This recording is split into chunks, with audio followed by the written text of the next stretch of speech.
Hey everyone, welcome back to Elemental Cartomancy.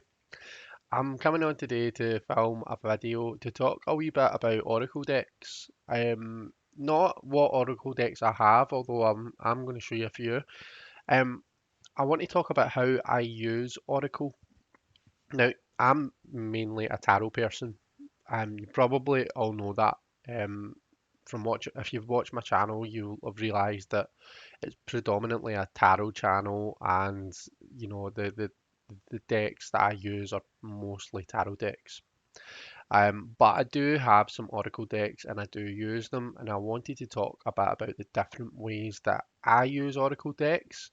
And I also wanted to throw this out there as a bit of a tag, as a tag, so as that, because I want to hear how you guys use Oracle decks as well. I think it'd be quite cool to hear about how different people read with Oracle.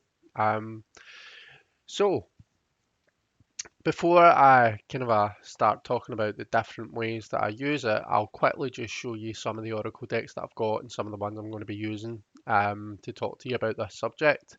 So let's switch over to this. The first one I've got here is my Tokwitch Oracle. I call it the Zoracle. It's the Oracle. Oh my goodness, the light is really drowning that out. I think it's just 'cause it's quite a light card because that one looks okay, doesn't it? Um, so this is the very first version of an Oracle that was put out by Zane Hughes from Tarot Token Witchery's channel, it's called now. And this is a really good Oracle deck that I like to use. I use it kind of like a tarot, but we'll come to that soon.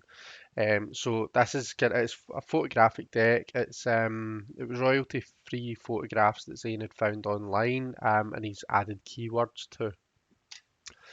And these are the backs. It's a standard tarot size. It's the S33, I think it is, Superior Smooth on Make Playing cards. Uh, the very lovely Orshi from Dragorshi Tarot, and I think more recently Tiny Dragon Tarot, if I've got that right, um, has made this deck. This is called the Zombie Oracle. This is these are the backs. And these are some of the I've shown this recently. I've done a walkthrough and I've also used it when I was live with Ben doing readings. Um, so these are the kind of the images and stuff that we get here. Um, the next one, this could be my top Oracle deck. My favorite is the Oracle of Echoes by Anna Turian. I got this a few months ago. So this is the second edition. These are the backs. And yeah, this is another one. These are images that Anna has painted, and there are keywords on it. So yeah, that is the Oracle of Echoes. And then I've got two more. Now, there might be a bit of debate as to whether we would class these as oracles, but for the purpose of this conversation, I'm going to class them as oracles. Um, I've got firstly Soul Cards 1 and Soul Cards 2, which I use as one deck, so I'm going to consider it as one deck here. But these are the backs of Soul Cards 2, these are the backs of Soul Cards 1, and these are by Deborah Kovchapin. Um, so it's just these these images that are supposed to speak directly to your soul. There's no keywords, there's no interpretations. You interpret it as to how you see it at the time. Um, and this, I'm a big fan of soul cards. You'll have seen me using it in roundtable readings. The images are just really beautiful. So that's soul cards, and finally, the last Oracle deck that I want to um, just use today is another one by Deborah Kovchapin. It's the Portals of Presence. So this is the box, and these are the cards. These are pretty massive cards to show you compared to the Oracle of Echoes, which is a standard tarot size. That's the comparison. Um, So these are the backs and the front. So you can see the kind of the similarity between this and soul cards. Deborah uses a method called touch drawing to create her artwork, at least the artwork for these two decks. Um, so yeah, and these are all kind of I think these are all kind of faces in this deck. So yeah, those are the 5 oracles. Now, some oracles I use with tarot. Um, so I've got a tarot deck here that I'm going to kind of use for the purposes of demonstration, and it's Tarot of the Holy Spectrum. So that's the deck that I'm going to use. Um, so yeah, and I might grab a Lenormand at some point as well. We'll see how this video goes. So the first method that I use to read oracle cards is purely using them on their own, and I almost kind of I just read them like a tarot deck.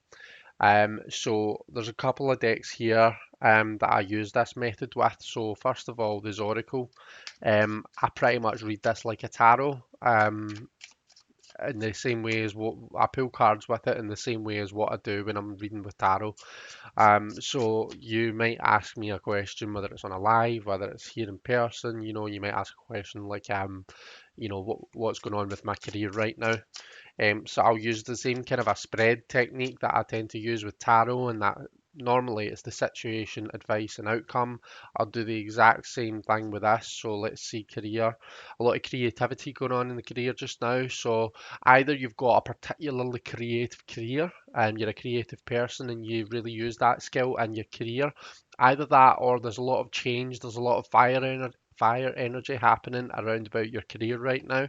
The advice, so forest. Okay, so do you see how we're kind of we're kind of grounded, but we're looking to the sky? Okay, so to me, this, I mean, just what comes out at me right away. It's like you need to find that place of groundedness. We need to be grounded. We can't be like kind of a floating away and getting lost with all these kind of amazing creative ideas. We do need to have that kind of a stable foundation. So it's about finding that stable foundation, but also finding that path to to your dreams and stuff. Don't forget all about your dreams, but just have that balance between the two. And then outcome would be the final card that I would, and it's the journey. So I mean, for me, I one of the things that I like to kind of portray, and I'll say quite a lot, is you know, life isn't really about just the end thing. We can't just constantly be living for what's happening at the finality. Okay, so don't stop thinking about all of the assessments, the final judgments. All of the things that happen at the end. Don't let the end define the journey. It's the journey that's important. It's every step that you take is important, rather than it being about the assessment, the test result, or whatever it is that's happening at the end. So yeah, that's a kind of an example as to how I would read with Oracle. Um, that's how I read with the Oracle. It's the same really with the Anna Turian's Oracle of Echoes. So again, using it like a tarot deck, using a spread technique. So for example, if you say to me, I'm, having a bit of a rough time with my relationship with my other half right now. Can we maybe have a look and see what's going on, and is it kind of going to get any better? So let's take that as a question, and let's do so for this I might kind of do a kind of like a past, present, future. So past events that are maybe still feeding into the current situation, and maybe kind of where it's headed rather than past, present, future. So protection. Okay, so there's maybe been some quite rash actions taken in the past that have been in the name of protection. Okay, so we've maybe had to make some quick decisions, maybe had to make some difficult decisions that perhaps our partner has felt a bit put off by. But we've done it because we've had to protect what's closest to us. Maybe the person asking the question's got kids or something, and they've had to make a split decision that really has not fully taken into account the partner, but it's the way that the person's had to make that decision to protect their kid. Just an example of kind of what I'm talking about. Where is that feeding in the present? So balance is coming out. So right now we're actually seeing balance in that person's life. So it might be that maybe it's quite a new relationship. Maybe prior to this, it's all been about the relationship and stuff. And now this person's starting to see more of a balance between all of the different aspects of their life. Maybe they're starting that relationship starting to find a place, in their overall life, and it's not fully focused on that. And maybe that's why we feel as though there's a bit of a struggle right now with the relationship, just because, the kids are starting to kind of come into the picture, or maybe it's about work, that work-life balance, that type thing. Um, and then going forward into the kind of or the direction that it's going in, or looking at the future cards, we've got this self-involved. Um, Self-involved card for a relationship is not, it doesn't read great to me.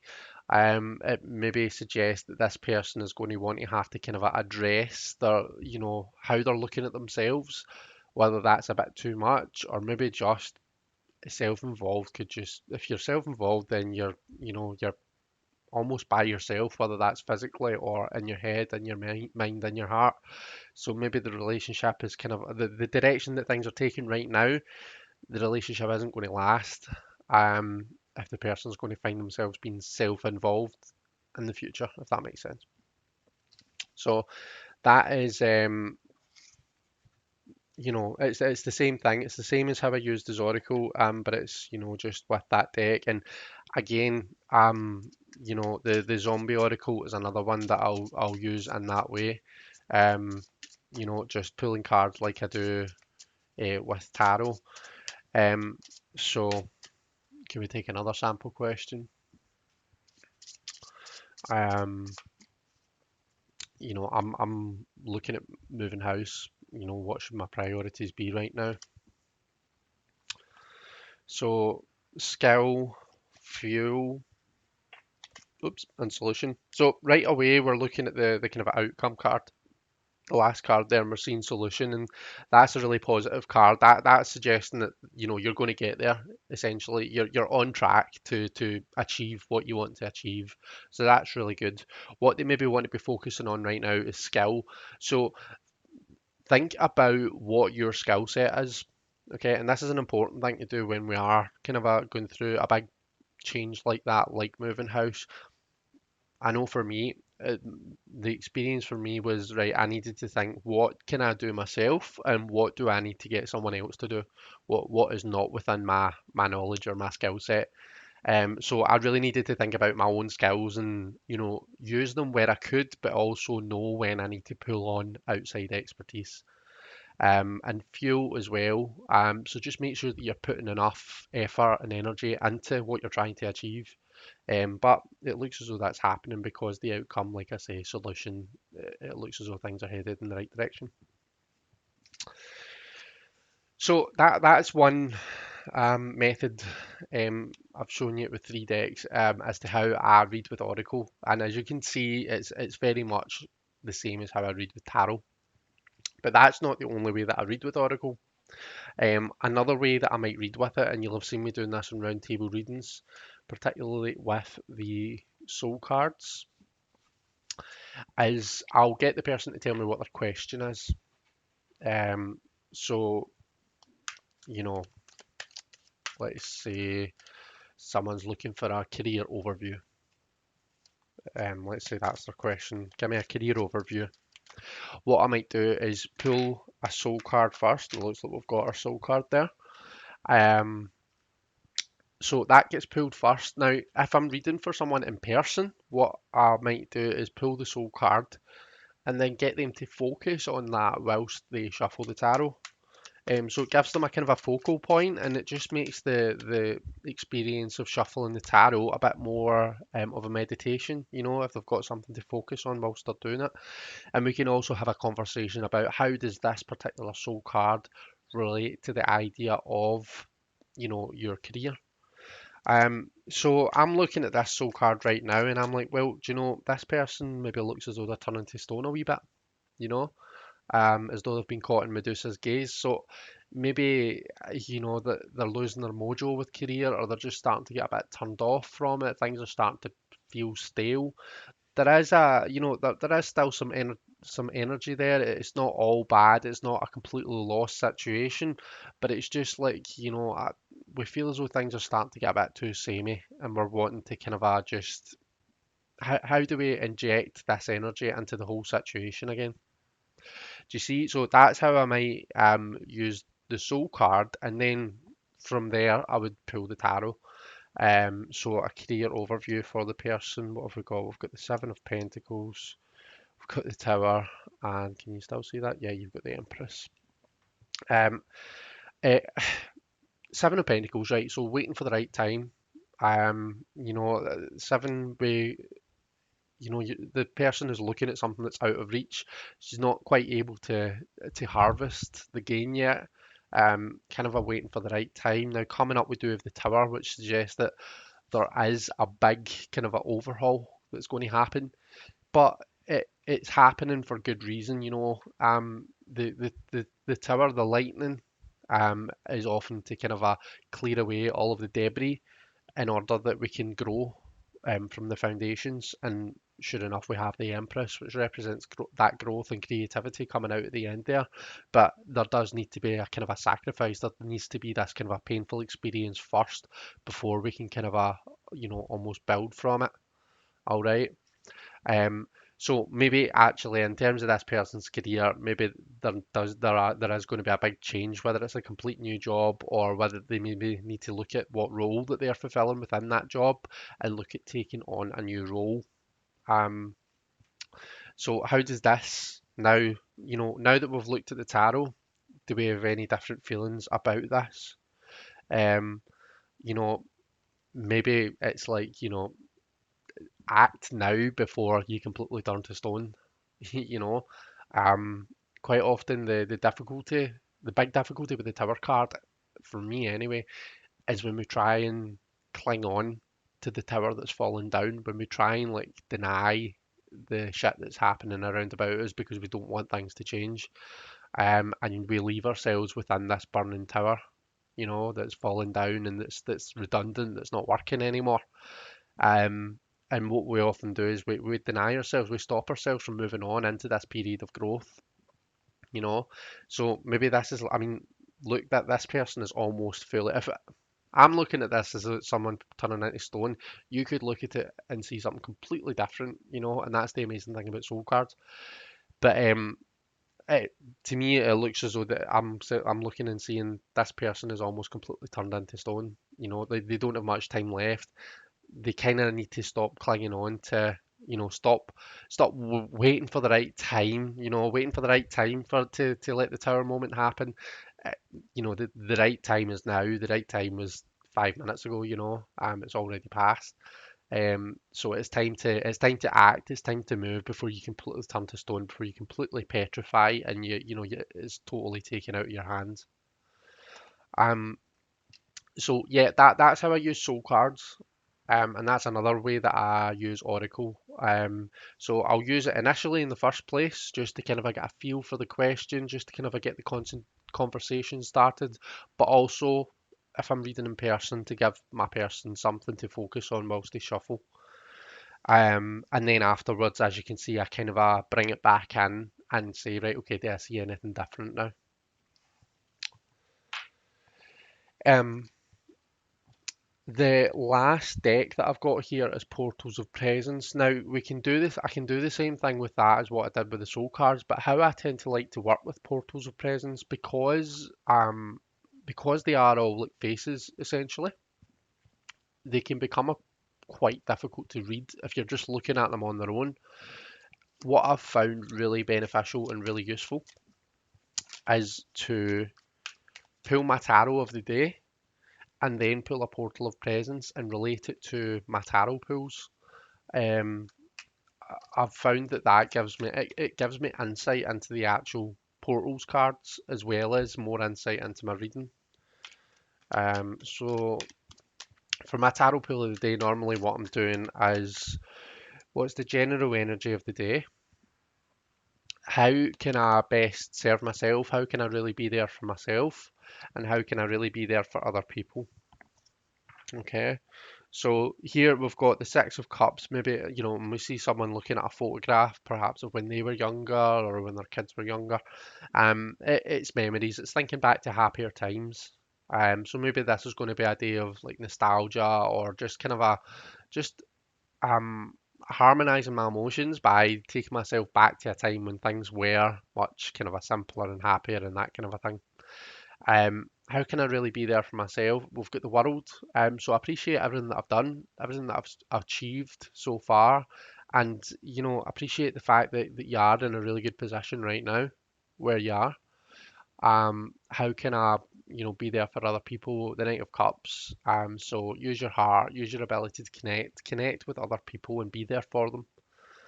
Um, emotionally, through your emotional maturity. So now that I've got that, I might shuffle, the portals cards and pull uh, one of them. Oops. So again, it's the same as in the soul cards. There's no keywords, there's no interpretation. You read it how you see it. So let me see if I can fit all this in first of all.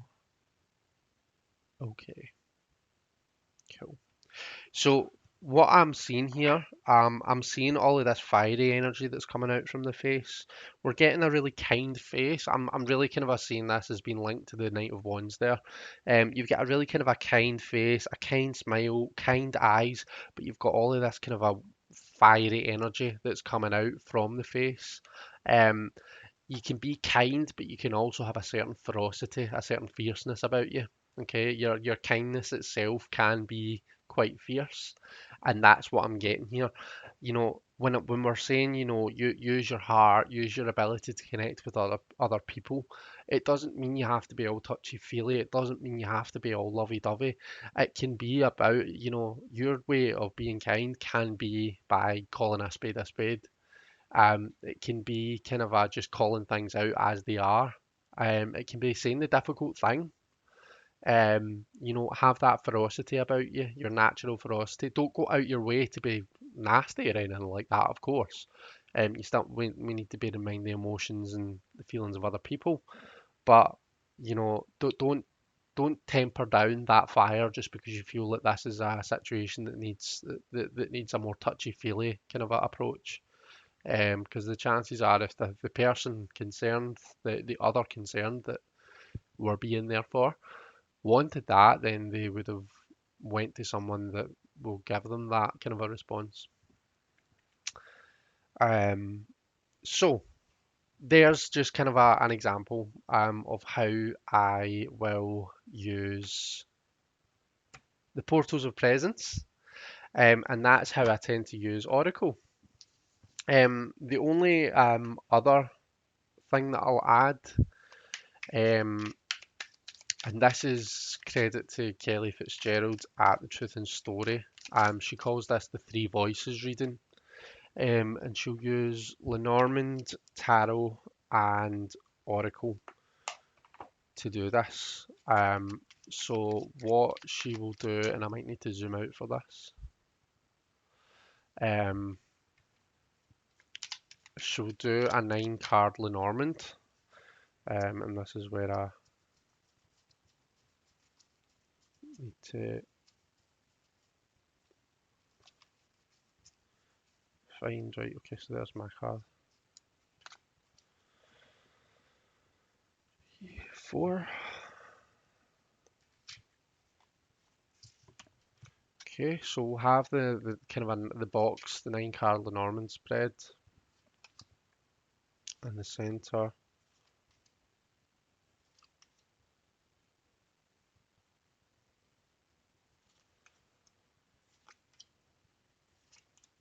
I'm not going to interpret the Lenormand, by the way. I think this will take too long if I try and interpret this whole thing. Um, So that's with your significator card in the middle. So you would interpret this as you normally would. We then take 4 tarot cards, one for each element. Um, so fire, Ace of Fire for fire, nice. We've got the Knight of Swords for air. We've got the Page of Wands for water, and we've got Judgment, or in this deck, Awakening for earth. And then once all of that's done, we then take 2 oracle cards. So let's grab the Turian for this. And the oracle cards can be as above, so below, or do this, don't do this. I quite often find do this and don't do this to be quite helpful. Um, but yeah, so or do this and don't do this. So be sorrowful, but don't make decisions. That's good advice, isn't it? But yeah, that is just another kind of a way that I might use um, Oracle. And I think there's a video that I've done a while back using all Anna decks to do this. Um, so yeah, that's me. That's what I had to say. That's what I wanted to kind of discuss and show you. These are the kind of the main ways that I'll use Oracle decks. So yeah, I'm excited. I'm kind of curious to hear what you guys have kind of got to say in response. I want to know how you guys use Oracle as well. Like, is it pretty much the same as me, or do you have different ways in which you would tend to use Oracles? I know a lot of people use them as clarifiers, and that's not really something that I'll tend to do a whole lot. Um, so yeah, I'm interested to hear what you think. But I hope this has been an enjoyable video for you. Um, Let me know in the comments as always what you think. Thank you so much for watching. Take care, everyone. Have an amazing weekend, and I'll hopefully see you all soon. Bye.